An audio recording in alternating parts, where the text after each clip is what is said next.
राज्य में प्रबल वर्षा लगी रही किंतु कौनसी नदी में बन्या नहीं। वर्षा लगी रहिले जलस्तर बढ़िबो। एबे हीराकुद जलभंडार रे जलस्तर 626.31 फुट रही बेले रेंगाली रे 122.73 मीटर रही। एबे केउठी मध्य गेट खोलिबार संभावना रही। पानी बढ़िले स्थिति को देखि गेट खोलिबा पई निष्पत्ति हेबो।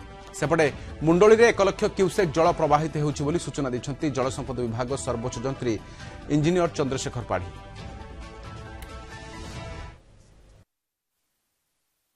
कौन सी नदी रे बन्या परिस्थिति नहीं। हीराकुद डैम रे सर्वोच्च जलधारण लेवलटा जोटा 630 फीट थिला बेलू सकाळ 9टा रे 626.31 फीट अच्छी एवं रेंगाली रे सर्वोच्च जलधारण लेवलटा 123.5 थिला बेलू हमर वर्तमान लेवल अच्छी 122.73 मीटर।